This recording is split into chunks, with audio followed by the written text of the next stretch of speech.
Good morning. If you just joined us, this, of course, is the AM show. Thanks to Mapito Sibidi for the AM news and, of course, Kojo Yang Singh for the morning message. Time now for Ben and I to look at the newspapers. We'll touch on myjawline.com as well in the course of this review. And maybe we can do some international news as well. Joseph Opoku Gakpo is our parliamentary correspondent. He joins us on the day when Parliament resumes sitting at about 2 p.m. today. Hello there, Joseph. Good morning. Mami, good morning. How are you doing? Oh, very well, thank you. I'm blessed. How are you? I'm not doing bad either. Okay. It's an interesting day today because, as you said, the indication is that sitting will begin from 2 p.m. Unlike the usual 10 a.m., which never happens because sitting ends up being for like 2 hours. Yes. So I will wait to see if at 2 p.m. today the sitting would actually release. Sure. And then there's Joseph. We have the second Joseph. Yeah. Joseph Akabla is also on, and the election petition hearing, that sitting also resumes today.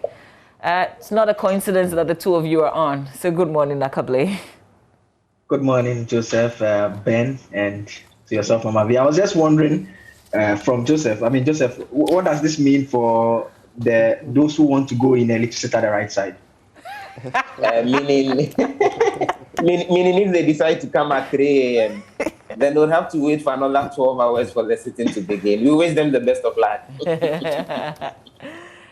Okay, guys, so what are the papers that we'll be looking at? All right, Opoku Gakpo has the Ghanaian Times and the Finer. Akable will do the Daily Guide and the Statesman. So, Opoku Gakpo, why don't you start with the Ghanaian Times?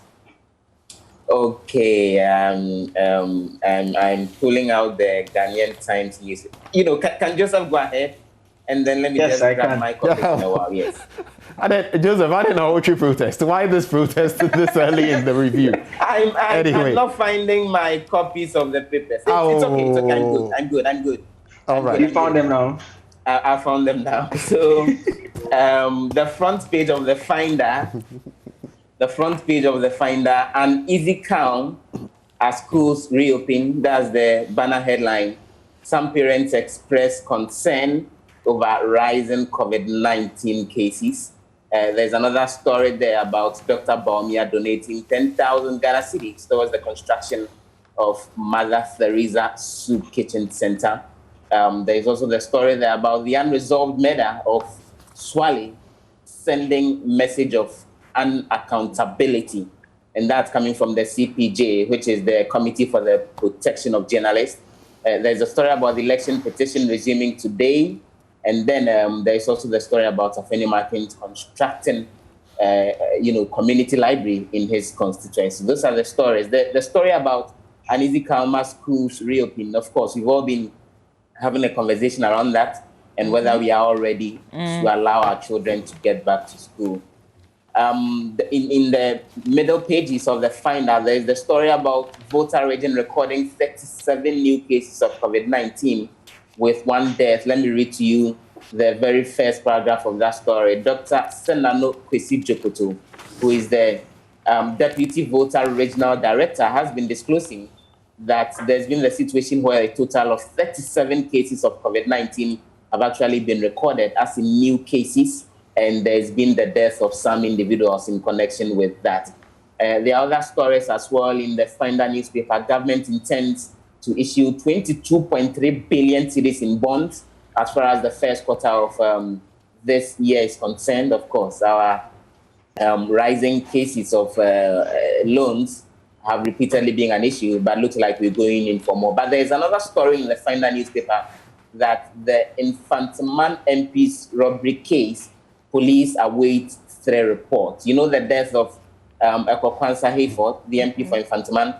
And the story is that a circuit court in Accra, which is hearing the robbery case of the murdered Infantiman MP, has actually adjourned the matter sometime to February 8th, awaiting the report from the Ghana Police Service on that particular day. So we have that story. Then let me move on quickly to the Ghanaian Times newspaper.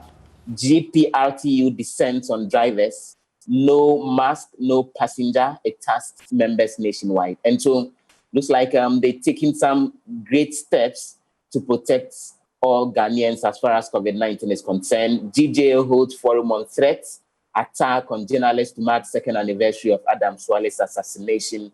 That's also there. And then there's a story about the police strategizing to ensure mandatory wearing of nose masks actually happen. So not just GPRTU, but then the police are also doing some work in ensuring that Ghanaians are safe. And on the back page, Central Region Food and Drugs Authority destroys unwholesome food and other products. That's on the back page of the Ghanaian Times. And then Upper West Region Ghana Education Service undertakes back to school sensitization program. So those are the stories in the finder in the Ghanaian Times newspaper. All right. Let me come in with the Daily Dispatch newspaper. Front page of the Daily Dispatch, Mahama's lack of clarity on free SHS costume votes. That's a piece by editor of the Daily Dispatch newspaper and pollster Ben Ephson. 2024 elections will be very tough for NPP, according to Obri Boahen, a deputy general secretary of the party.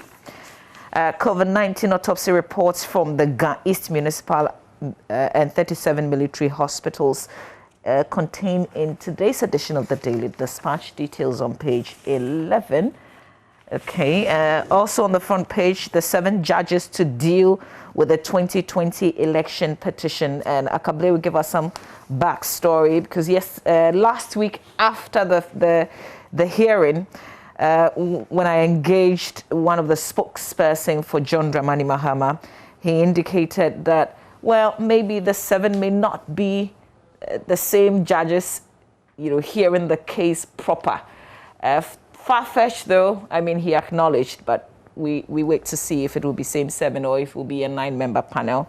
Also, police should force unmasked passengers to drop and walk home. So this is a piece, more like a letter that somebody by name Mami Ankoma wrote to the Daily Dispatch, and they published it. It's on the back page. It's just quite short, and it says, "Dear editor, I wish to offer a suggestion to encourage people to wear masks. I suggest that the police should stop commercial vehicles, buses, trotro, and taxis, and ask all passengers who do not have nose mask on to drop. They will then be asked to walk the rest of the journey home with refund from the mates. We should avoid a situation where we will ask the drivers not to pick unmasked passengers. It will put too much pressure on the drivers. The passengers should know what is good for them. Thank you." And that's a piece by Mami Ankoma. And I kind of want to be on her side on this suggestion.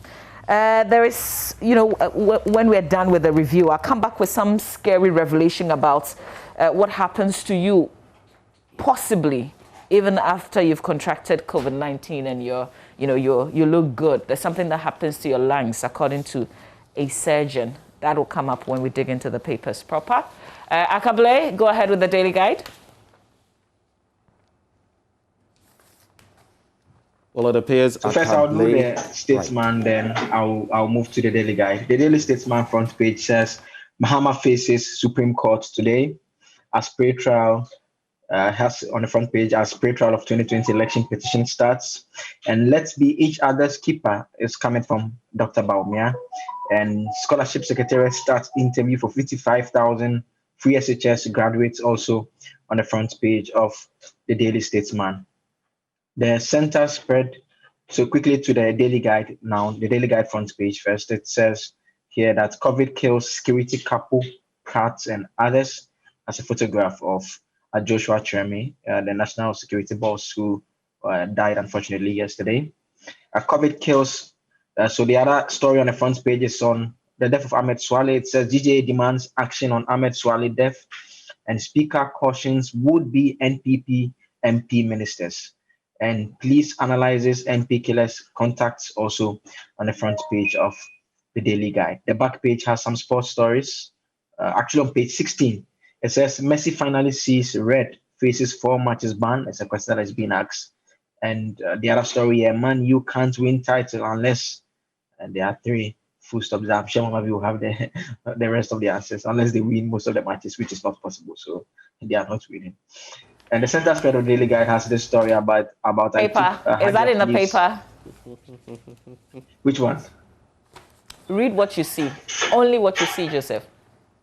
Okay, so let me read it again. Man United can't win title unless Red Dots. It's in the paper. It's on page 16 of the Daily Guide. I mean, I'm not responsible for the papers. I'm just reading what is inside.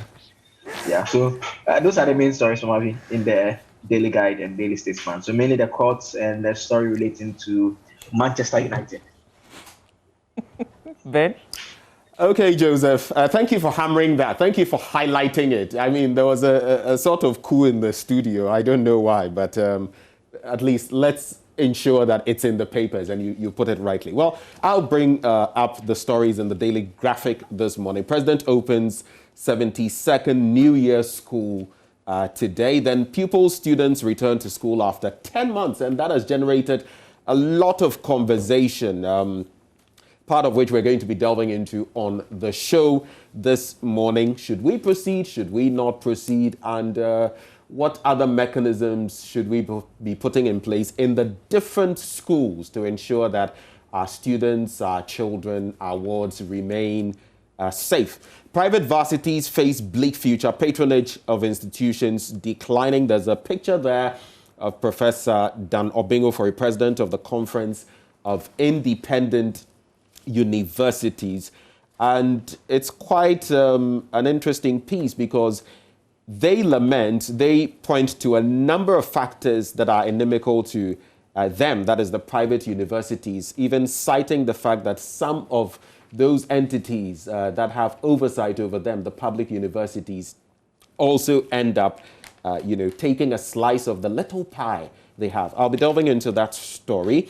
There's this one.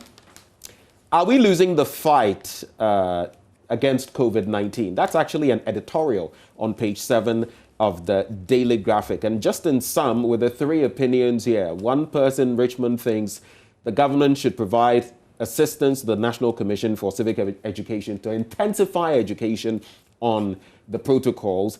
Wisdom thinks schools reopening should be called off again, in sync with what some think tanks have been sharing since yesterday, that maybe the GES should take a step back and we should take a look at this, have the PPE available before we continue with this. And one, Ben, thinks government should postpone it as well. What do you think? Don't you forget to share your thoughts with the hashtag AM Show. When you go to the middle spread of the Daily Graphic, Christ the King to construct Center for Street Kids. Interesting story about the Christ the King Soup Kitchen. And in recent times, Father Campbell was sharing some thoughts about the support he's been getting, especially from the Vice President, Dr. Mahama Dubaumia, rice and all of that, donations made. Now, a move, estimated at about 1 million Ghana cedis. This is a project, the Christ the King Center for Street Kids, that will help take care of some of our street urchins, the street children, and get them off the streets eventually, likely. So very interesting one there. And on the back page of the Daily Graphic, FDA destroys unwholesome products in the central region. So that's it for me with regard to the major headlines in the Daily Graphic normally. Okay, so there's a story in the Finder newspaper. Opoku Gakpo, I know you did the Finder, but just to go through this, that says Noguchi Memorial Institute investigates alleged falsification of COVID-19 test results. This was an allegation that was made on social media. And the institute says that it's begun investigations into alleged falsification of COVID-19 test results of the institute. This was in a statement issued by Professor Abraham Kwabena Annan, director of the institute. He's assured that the allegation was being treated with grave seriousness. The university has decided that a press release should be put on hold and investigations conducted over the weekend, and the report presented to the university for senior management meeting on Monday, 18th of January, which was yesterday. The statement said apart from the institute's internal investigations, external investigations will be conducted by national security, which was in discussion with the coordinator of the National Network of COVID-19 Testing Laboratories. And we hope that we will get this report as quickly as they issued the statement. Let me talk about this in the Daily Dispatch, on the back page of the Daily Dispatch newspaper, about X-ray revealing COVID-19 lungs look far worse than those of terrible smokers. So it is said that even if you got COVID-19 and you recovered, there is a surgeon who's been doing some work, and the revelation is that she's noticed a pattern in her patients that could reveal another possible devastating side effect of COVID-19 with scarred lungs. And this is supposed to be severe. She says, I started to realize that all of these patients that we're seeing who are having chest x-rays that have had COVID in the past are showing up abnormal. And it looks like a lot of dense scar tissue that extends throughout the entire lung. And this was part of her explanation. There's a video attached to it. Hopefully we can play the video so you can see the difference in the lungs that she talks about. Yeah, so the import is that what she's seeing is worse than that of a smoker's lungs. This is really, really scary, and this is even after you've recovered from COVID-19. So please take the precautions. Especially relevant, Mama V, I was going to say, looking at what happens when you get COVID-19, the fluid getting into your lungs, and which later culminates in people not being able to breathe, needing respirators and the rest. But initially, from last year, there was another study that showed that it's not even just your lungs, even your brain, other organs. Basically, all your organs are affected in different ways, even your stomach cells. And in some people, it's said to even remain with you and affect even your reproduction, because it was found to be in, men, their testes and all of that. So this is something that just affects every part of your body, your lungs' focal area, because of the nature of the disease. But let's all stay safe and better not get it at all, because even after, like you're saying, even after you've got it and recovered, the after effects, not something anybody wants to do. Joseph, you want to make comments on this? I mean, I was having a discussion yesterday with some colleagues, and I found it quite amazing.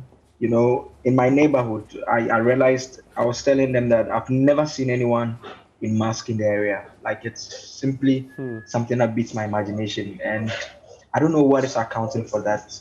And so recently I tried to engage a few of them, and they were simply telling me that, they don't see why they should be in the mask, because they've not been wearing masks for 10 months and they've not heard that anyone in the neighborhood has COVID-19. That is what people believe in. It's quite unfortunate. And the danger of it is that they put all of us at risk. They may perhaps have a stronger immune system and will be able to survive. And this is a disease that we are all learning about it by the day. So we don't even know the impact it has. Quite recently, I was reading some publication that even suggests that having rashes and on your toes and other things are even symptoms that people are seeing consistent in those who have COVID-19. So it's generally a new area, and it's important that the best we can all do is to try and keep each other safe by simply wearing a mask and using the sanitizer and doing all the right things that we've been taught that is the way to go. And let's try and build our immune system. It's the best we can all do for each other. I think for most people, it goes back to that local saying, right? If you're such any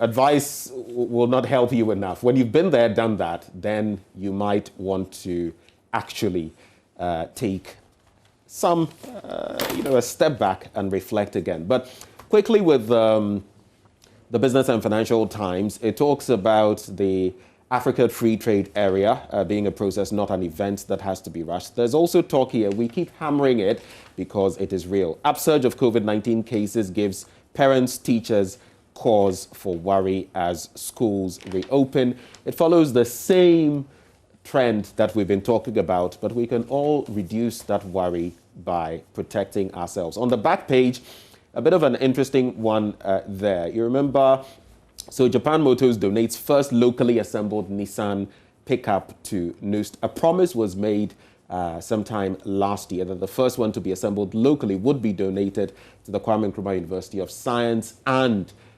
Technology to help them, and as part of Japan Motors' corporate social responsibility. And indeed, that has been done. So that's it for the Business and Financial Times this morning. So we can delve into some other papers. We can, but let's also open myjoyonline.com so that when it's ready, we can go through it. Sure. I know that Joseph Akable will take us to the courts. Our colleague, Joseph Opoku-Gakpo, will tell us about Parliament. Ben, what's the story that you're picking? So I'm going back to the one on the educational front with regard to the private universities. And basically, they are saying that in the midst of all of this, COVID-19 and tertiary institutions and all that, they are facing dire financial straits. And here they are having to compete, 81 of them, well, 50 of them forming part of this group, having to compete with the already established public universities. And they're complaining that sometimes even the public universities who have oversight responsibility over them even have access to SHS and primary, facilities that they can use as satellite institutions, but they can't do that. And they are talking about the fact that this is impeding their relevance in the system. Don't you forget that private institutions have always had issues with their relevance in the system and how they don't receive enough support, even in these COVID times, from government. So that is what has come to the fore now. In April last year, the CIU, this body, presented a position paper to then Minister of Finance, Ken Ofori-Atta, for the government to support private universities. And so a fresh call for more to be done in respect of that. The private universities also contributing their quota to educational development, and they want more. Let's see what the response of the Education Ministry, as it is now, and the Finance Ministry will be. All right, Akable, we saw some documents yesterday coming from the camp of John Dramani Mahama, who is a petitioner in the election petition hearing. Explain to us and then tell us what we should expect today. And so there are documents that make certain statements that they are asking the Electoral Commission chairperson to admit to. It's a strategy that the rules permit. And so the statement they are asking that she admits to, one is that she, as chairperson of the Electoral Commission on December 9, did carry out a declaration of results that was live on radio. It was also on TV and various online platforms. They want her to admit to what specifically she said, which we all came to know, and the subsequent fact that when you put together the figures that she put out on the said day, according to the NDC's 2020 presidential candidates, it gives you more than 100%, about 100.3%, and not 100% as should mathematically be. And so those are the statements that they are asking her to admit to, and that since then she as chairperson has not made any other declaration. The strategy here is that ordinarily the petitioner is supposed to, by way of witnesses, lead evidence to establish facts. But when you go the direction of writing and asking that the person admits the fact, if the person admits to all those facts, it saves everyone a lot of time, because you now don't have to lead evidence to establish those facts, because those facts are no longer in dispute. In the event that they are denied, then it means that you have to go through the process of having a back and forth over those facts in order to have them established. And so that's the approach they are using. They've filed the motion asking that the court get the EC chairperson to admit to those facts. The responses will come from the Electoral Commission as to whether or not they will admit to those facts or they have some opposition. We'll get to know by today. The other issue relating to the panel, we do not know whether the panel will change. As far as we are aware, this is the panel that is supposed to hear the matter. But when we go into there and see if any changes are made to the panel, we will inform our viewers as well. The other issue relates to the initial objection, which we are expecting that the lawyers for the president will notify the courts because of the applications that are coming in. And the initial objection has the potential to truncate all of these proceedings. So it's something that they intend to bring to the attention of the court and see what the court will do about that, because they hold a view that it's important for it to hear and deal with that matter as soon as possible. All right, Joseph Akable, thank you very much. What will happen in the court today would give us a lot of clarity. The lawyers call it a pre-trial conference in the form of case management, where the courts will give directions as to how this case will be heard. Opoku-Gakpo, 2 p.m. But do you know if parliamentarians are already in parliament? Anytime we put Akable and Opoku-Gakpo together, We end up I don't want to losing one say of this, them. but he would leave. But I don't have any test questions today. but that was a an interesting it was time for conversation. the test. Yeah, because this is it's just around the period when I bring the test, but there's no test today. Wow. So interesting one there with regard to whether any of them are present. I doubt today any of them would have fallen for that, especially with regard to the circus that followed the last 4 a.m. arrival. But whatever it is, at least our parliamentarians are on their toes now in whichever way you want to look at it. And it's good for our democracy. I think it's a positive step in there. So maybe we can check out the online portals if we have any of those to do very quickly. If we have My Joy online ready, Mama V, I think you can. All right, here we go with myjoyonline.com. Mahama files motion asking EC chair to admit to errors. That's just what Joseph Akable was explaining to us a while ago. That's our top story on myjoyonline.com. You'd find this other story. Reimposed ban on large funerals, weddings to reduce COVID-19 spike, called by Professor Awanda. Akufo-Addo to collapse 7 ministries created in 2017 is a question. We're yet to see the makeup of his government. Parliament resumes sitting to approve membership of some committees. Really important. Akufo-Addo's security coordinator, Joshua Treme, dies. Tributes pouring as SHS loses Frances Ewa-Tremating to COVID-19. Don't be spectators. Support in COVID-19 fight, not to parent. Rallies, parties, are other super spreader event responsible for spike in COVID-19 cases, according to Madam Sophia Kufu, former CJ, and she's chairperson of the COVID-19 Fund. Kwesi Pratt's brother died of COVID-19, so we had quite a number of deaths because of COVID-19 yesterday. Some very prominent persons, losing their lives due to COVID-19. There was a shocker amongst the names that came out yesterday. Listen, you've got to take care of yourself. Doesn't matter what you think you know, but there are people who are really losing their lives. And as we've been sharing, even when you contract COVID-19, there may be some consequences that you have to deal with. Who knows how long? So please take the necessary precautions. Akable, we have to say goodbye to you. Is he gone? I think he's also left us. He's running to Auntie Jane for some maybe Banco before the court. Court sits at 9:30 a.m. Be sure that we will not let you miss anything that will play out in the courts with Joseph Akable there. Well, do stay with us. It's a wrap for the news review, but of course we have sports coming your way next. That's up next.